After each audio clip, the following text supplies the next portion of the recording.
What if Deku was a firebender? Chapter 1. Hey guys, serious talk for a second, before we start. This What If is easily my darkest story yet. I'll be tackling issues such as abuse and depression, so this is your warning that some scenes might be difficult. Of course, there are limits because YouTube and I want to be able to make money, and also the fact I'm not a psychopath, but just wanted to make it clear some things might be upsetting. I love you all very much, and I would hate for any of you to be upset because of me. Thank you. Now, on to the story. An ambulance tore through the city, the siren blaring. "Go faster, Mark. I think he's fading," said the medic. The medics in the back desperately fought to keep their patient alive. Burns covered his body, and some of his green hair had been burnt off. One medic grabbed an oxygen mask, slapping it on the boy's mouth. "Jesus, this is horrible. It looks like he's been hit by lightning," said the medic. The medic stared in horror at the sight before him. He had seen some terrifying sights, such as the occasional times hero lost, but nothing compared to this. The ambulance pulled up the hospital, and they immediately rushed into the emergency department. Doctors immediately ran out, grabbing the boy's bed and dragging him away. "We need to get him into surgery," said the doctor. 4 days later, Deku woke up. One of his eyes had bandages over, and when he opened the other one, he saw Bakugo sat next to his bed. "Hi man, how you feeling?" asked Bakugo. "Where am I?" asked Deku weakly. "You're back at the hospital," said Bakugo. "Who dares message me in the middle of recording?" Deku looked down away from Bakugo. "Where's Mum?" said Deku. Bakugo looked away from his friend. "Deku, do you remember what happened?" asked Bakugo. "It was my fault. I was trying to practice with my quirk," said Deku. "That lie won't work anymore, Deku. I never believed it to begin with," said Bakugo. Bakugo put his hands on Deku's. "You're safe here," said Bakugo. "Where is she?" asked Deku. Bakugo sighed. "No one knows. When the hospital saw your injuries, they immediately called the police, but when they got to your house, she was gone." "She must have known she went too far this time," said Bakugo. At that moment, Bakugo's mum, Mitsuki, opened the door and ran over. "Oh, Izuku, we came as soon as we heard. Katsuki was worried sick," said Mitsuki. "What the hell?" asked Bakugo. "Oh, shut it, Katsuki," said Mitsuki. She hugged Deku before sitting down. As she did, the doctor walked in. "Can I have a moment with him?" asked the doctor. "No, can they please stay? I'm just going to tell them anyway," said Deku. The doctor nodded before pulling out his clipboard. "You have severe burns along your face and arms. Luckily, the hero recovery girl was in the building when you arrived. Thanks to her, we managed to minimize the damage, and we managed to save your eye," said the doctor. Deku put his hands up to the bandage on his face. "That just left the skin around it to heal. It will likely scar, but we hope it won't be too bad. The majority of the damage was on your neck and arm. The shock went through your neck and came out your arm. There will be severe scarring in both areas." Bakugo put his hand on Deku's shoulder, then suddenly gripped it tightly. His mum and Deku looked at him confused, then looked where his enraged eyes were staring. There in the doorway stood the dog-faced chief of police. "Apologies for the intrusion," said the chief of police. Bakugo gritted his teeth, desperately holding back his rage. "Katsuki, go outside now," and called off. "Mr. Chief, please excuse my son's rudeness," said Mitsuki. Bakugo stormed out of the room, trying not to vaporize the chief as he passed. When Bakugo left the room, Mitsuki's face turned ice cold. "Sit now," she said. The chief didn't fight it and sat down. "You did this. Why didn't you arrest that crazy woman the first time this happened?" said Mitsuki. "You know why. Because we didn't have any proof. They both claimed it was his quirk that did this," said the chief. "Because she would have killed him otherwise. This is your fault," said Mitsuki. "I know, and for what it's worth, I am sorry. I couldn't do anything to help you. It's my greatest shame of my career," said the chief. Mitsuki scoffed, crossing her arms. "What did you come for, then?" she said. "Well, I wanted to say that the hunt for your mother has officially begun. In the past we couldn't prove it was her, because your quirk could damage your body in the same way. But when she used her lightning on you, that proved it. As you were unable to use lightning, she had no defense," said the chief. Deku nodded. "I'm sorry, but it's a bit late. Izuku has been in the hospital 4 times in the last 2 years. Each time it's got worse," said Mitsuki. The chief stood up and bowed to Deku. "My deepest apologies for my own inability to act," said the chief. Just get out," Deku said quietly. The chief nodded and left the room. As soon as he did, Deku began to cry. Tears fell down his face, but only from one eye. The tear ducts in his other eye had been scorched. Mitsuki pulled him in for a hug. "It's okay, Izuku," said Mitsuki. "What did I do wrong? Why doesn't she love me?" asked Deku, crying. "Izuku, it isn't your fault. You didn't do anything wrong," she said. "If I'd just been stronger, she would have loved me. Why am I so weak?" asked Deku. At that moment, Bakugo walked in, his hands smoking with rage. "Katsuki, I'm just as annoyed as you, but now isn't the time," said Mitsuki to her son. Bakugo's mum didn't usually talk to him like that, so Bakugo knew it was serious. He took a breath and put his hands on Deku's back. "You are safe now. We are here," said Mitsuki. A few weeks passed and Deku left the hospital. Because he was so close to the Bakugo family, he was allowed to live there. One night, when everyone was asleep, Deku walked out the front door and into the dark. It was the early hours of the morning, so only the light of the moon shined high in the sky. Deku kept walking till he came to his old apartment block. He twisted his key in the lock and pushed the door open. A pile of posts stopped the door from opening all the way. Deku walked inside, heading for the living room. Pathetic! Memories flashed through Deku's mind. Weakling! With each step, thoughts cried out louder. "Get up off the ground, Izuku! Stop being so weak!" Deku could feel his heart pounding in his chest. He didn't know if it was fear or rage, but it shook his entire body. Deku walked into the living room and saw the scorched floor.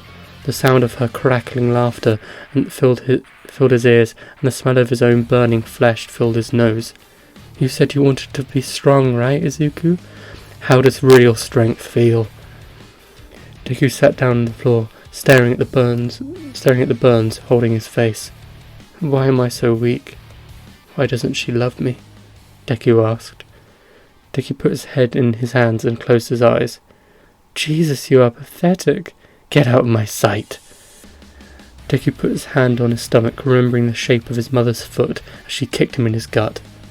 Tears rolled out of Deku's hands and down his arm.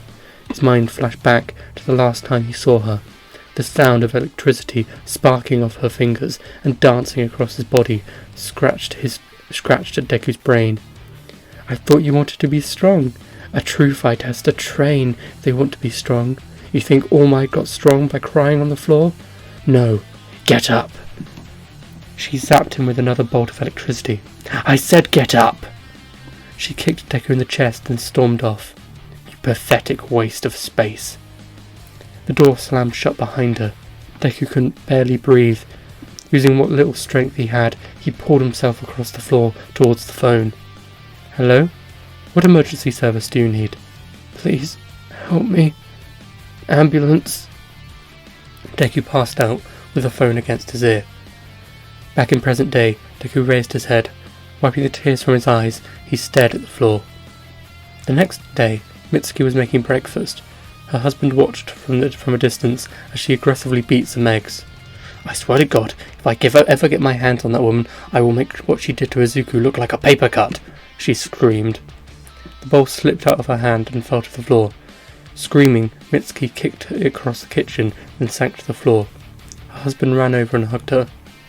"And the worst part is Izuku blames himself, that sweet boy." She began to break down in her husband's arm. They hugged for a moment, then she quickly got a hold of herself. It wasn't like her to show this kind of emotion. "Honey, can you make breakfast? I'll clean this up," said Mitsuki. He nodded, helping his wife to her feet. Suddenly there was a loud bang from upstairs. "Oi, Katsuki, what the hell was that?" she screamed up the stairs. Bakugo sprinted into the living room, clearly panicking. "Deku's gone," said Bakugo. Everyone started panicking. "Okay, Katsuki, go look for him. Use your quirk, I don't care. The chief owes me one. We'll call the chief and let him know." "Oh god, what if it was her? What if she broke in and kidnapped him whilst we slept?" said Mitsuki, panicking. "Mum, calm down. His keys are missing, so I think he left of his own choice," said Bakugo. Mitsuki took a slight breath in relief, but not much. "Go, get going. Bring him back safe," said Mitsuki. Bakugo ran outside and took off at max speed. Mitsuki called up the chief and explained the situation. "Understood. Just this once I'll tell my officers to look out for Midoriya and not arrest Bakugo, but this is a one-time thing. If he uses his powers like this again, I won't be able to protect him," said the chief. Bakugo tore through the sky, desperately searching for Deku. He had already been to Deku's old flat, but he had clearly missed him. Bakugo frantically searched. Deku was his best friend, and he'd always been there for him. He couldn't let him down this time, when he needed him. Bakugo flew over a bridge when he spotted a familiar head of green hair. He landed and sprinted over to Deku. "Deku, where have you been?" asked Bakugo. "I went home, and then I came here." "Isn't the water pretty?" said Deku. Deku stared down over the railing at the edge of the bridge. "It's so calm on the surface, but you can see that below it's a torrent of water, too strong to be controlled," said Deku. Bakugo leaned next to Deku. "Kachan, what if I'm like her?" asked Deku. "You aren't. You're a good person," said Bakugo. Deku slammed his hands on the railing. Bakugo could see the railing smoke a little as it heated up. "How do you know? What if I'm just like the water, and you don't know, and we just don't know it?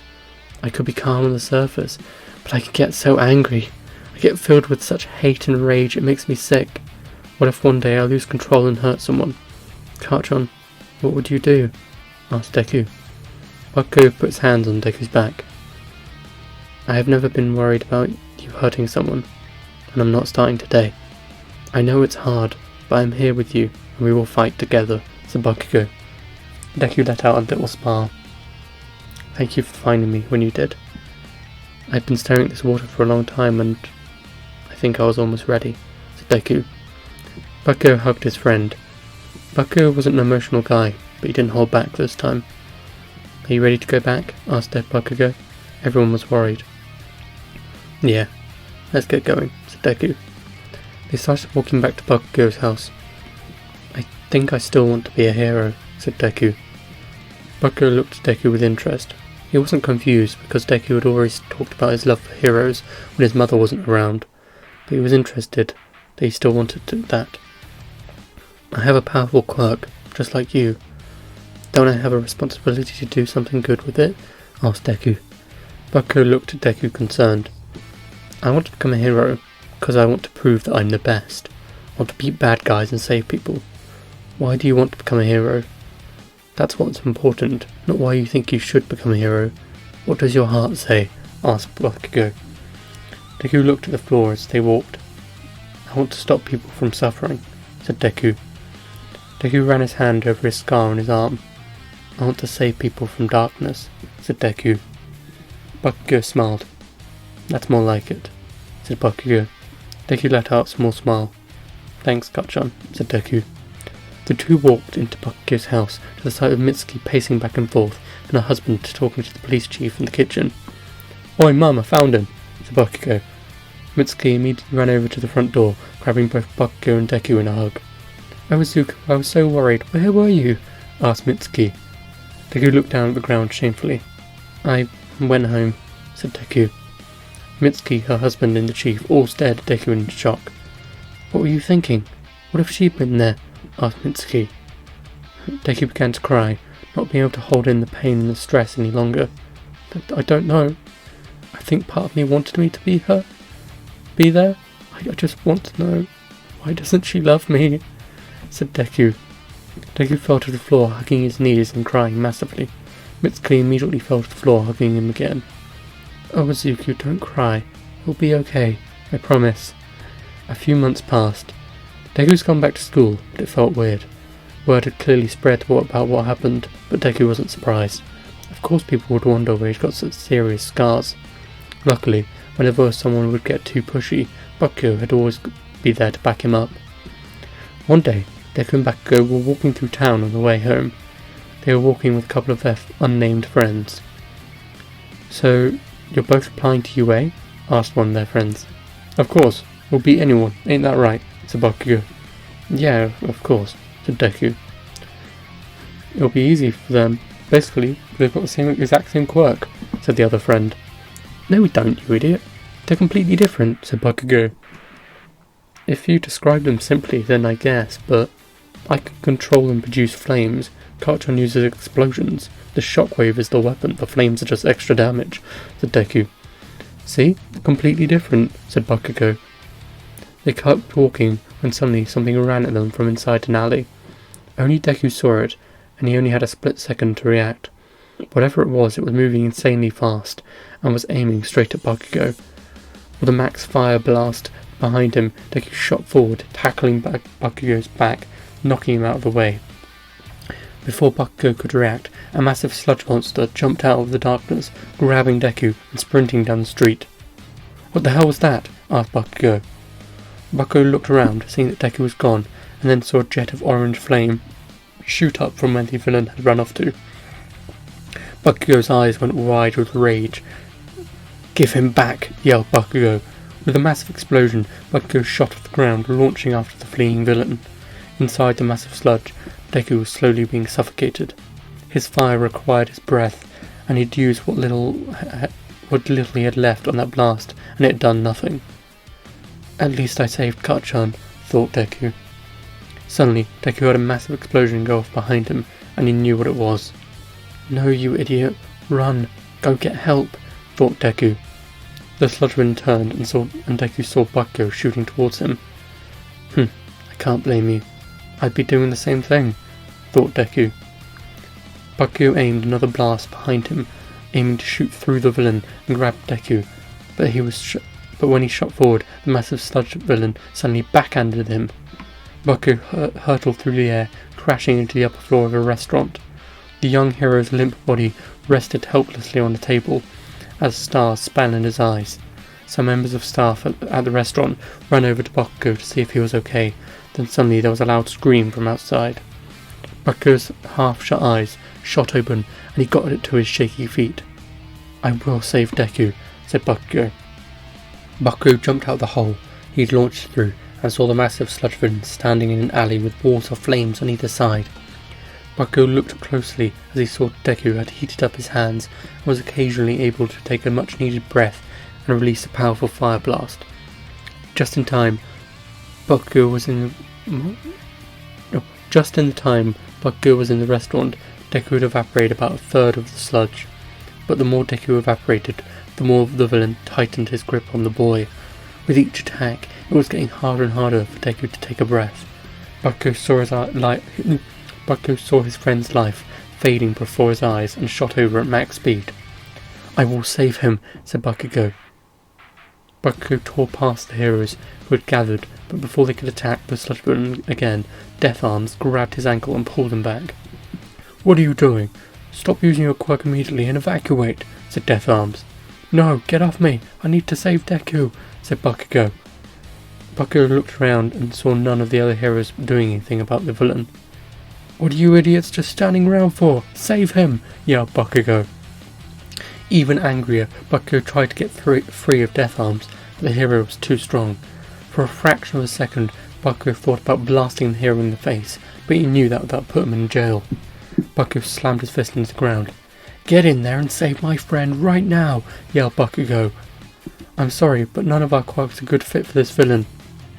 "How would you know, you idiot? You're not trying anything!" yelled Bakugo. Bakugo looked over at Deku and saw the light in his eyes beginning to fade. He would die if no one helped him. With a firm kick to the hand, Bakugo got free of Death Arm's grip and shot towards Deku at max speed. As he flew, he nodded at Deku. Deku saw this, and using what little strength he had left, he heated up his hands and pushed his head free for a second. Taking one big deep breath, Deku was pulled back into sludge, but that was okay. As Bakugo was about to reach him, Deku fired everything he had straight down towards the ground. Like a rocket, he shot himself up, pushing through the horrid villain. Slime wrapped around Deku as he flew upward, stretching the villain, but he still refused to let go. Suddenly, Bakugo shot through, tackling Deku out of the sludge. The villain had stretched himself too thin to defend himself. "Thanks, man," said Deku. Deku passed out in Bakugo's arms as the blonde hero flew away. However, the villain hadn't given up just yet. "Oh no you don't! Give him back!" yelled the sludge villain. A slimy tendril whipped out of the villain's body and grabbed Bakugo's leg and began pulling the two of them towards him. "I can't stop him whilst holding Deku." "Oi, Death Arms!" yelled Bakugo. Bakugo threw the unconscious Deku towards Death Arms, who quickly caught him. "It's just you and me, ugly," said Bakugo. Bakugo blasted away the tendril around his ankle, but it wasn't enough. It whipped around, wrapping itself around Bakugo's neck. "Get off me!" yelled Bakugo. Bakugo blasted the sludge away again and stared at the villain. "Fine, if I can't have you, I'll take someone else," said the sludge villain. Like a spear, a tentacle shot out the villain and grabbed a random child. "How dare you, scum!" yelled Bakugo. Bakugo shot down, severing the tentacle, then shot forward, ready to blow the guy away with maximum firepower. Bakugo knew he would be in trouble, but he didn't care anymore. He got right in the villain's face and fired everything he had straight into his mouth. However, Bakugo didn't see the villain's arm until it was too late. "Well, at least I saved Deku," said Bakugo. Suddenly, the villain's arm and body were blown apart, and Bakugo felt a massive hand on his shoulder. "Have no fear, young man. I am here," said All Might. Bakugo turned, seeing the smiling face of All Might staring back at him. The heroes and police gathered up the sludge of the villain, and then police was told off by the heroes and police. Luckily, because of the circumstances and the chief being kind, he was let off with a verbal warning. The two boys walked home. They were both exhausted and felt like they could sleep for a month. Suddenly, All Might ran out of a side street in front of them. "I am here," said All Might. All Might turned, seeing Bakugo was unfazed, but Deku was incredibly shocked. "It's All Might," said Deku. "Your name is Katsuki Bakugo, correct?" asked All Might. "Yeah, that's me," said Bakugo. "I wish to discuss something with you in private," said All Might. Bakugo looked at All Might, then looked at Deku. "Whatever you can say to me, you can say in front of Deku," said Bakugo. "It's sensitive," said All Might. "Look, I trust this runt with my life, so whatever it is, believe me, he won't tell anyone," said Bakugo. All Might took a breath and powered down. The sight of All Might's small form caused both Deku and Bakugo's jaws to hit the floor. "You aren't All Might, are you? Are you some sort of fake?" asked Bakugo. Bakugo stomped towards All Might, angry, but Deku stopped him. "Let's hear him out first," said Deku. "I am All Might. I was injured in a fight 5 years ago, and half of my respiratory system was torn out," said All Might. All Might lifted his shirt, showing off his scars. Inside, Deku felt a little warmer. He wasn't the only one with scars. "Ever since that day, my power has been failing. Now I can only do hero work for about 3 hours. "Why didn't you help earlier?" asked Bakugo. "Were you late arriving, or were you out of energy?" asked Bakugo. "Both. I was hunting that guy for hours, that's why he was so desperate. When I arrived, you managed to rescue your friend, and I was going to step in when he grabbed you, but your blast was so big it managed to knock me down. By the time I recovered, you were about to get killed. That's why I stepped in," said All Might. "Is that what you wanted to talk about to me? That you were injured?" asked Bakugo. "Yes and no." "Young Bakugo, you told the police that you wished to become a hero, is that true?" asked All Might. "Yeah, I've already applied to UA," said Bakugo. "Ah, very good. And with your power I'm sure you'll become a strong hero. But the future needs more than strong. It needs exceptional. Young Bakugo, what if I told you that I could pass my power, one for all, onto another, that I have chosen you to be my successor?" said All Might. Bakugo and Deku's jaw hit the floor. "Why me? Why not Deku? He's just as heroic as me." I apologise, I didn't see that," said All Might. "He's much more deserving of your power than me," said Bakugo. Bakugo and All Might looked at Deku, waiting for his reply. "No, I don't want it," said Deku. All Might and Bakugo stared at Deku, confused. "But you would be so strong. Why not?" asked Bakugo. It was my fire that pretty much destroyed the street back there. I could barely control it. Adding more power would just be like throwing a barrel of oil on a campfire. It would only make things worse. Well, if you don't want it, neither do I, said Bakugo. Don't be stupid, Cut-John. My goal is to stop people from suffering, like I have. I don't need an extra power for that, but you want to be the strongest. With All Might's power and your explosion, who could possibly beat you? Asked Deku. Are you sure you don't want it? Asked Bakugo. I'm sure. I can barely control my emotions as I am. With All Might's power, I would basically be a walking nuke, said Deku. Bakugo put his hand on Deku's shoulder. All Might, I accept your offer, said Bakugo. The simpler piece smiled, buffing up. Very good. Then, there are 10 months until the UA exams. Your goal is to become as physically strong as you can in that time. You need to be strong to handle One for All, otherwise your arms will destroy themselves. I will train the two of you myself. 10 long months of training later, Deku and Bakugo walked up to UA. Meanwhile, far away in a dark, dingy bar, there was someone knocking at a door. The shadowy figures inside turned, facing the door as it was pushed open.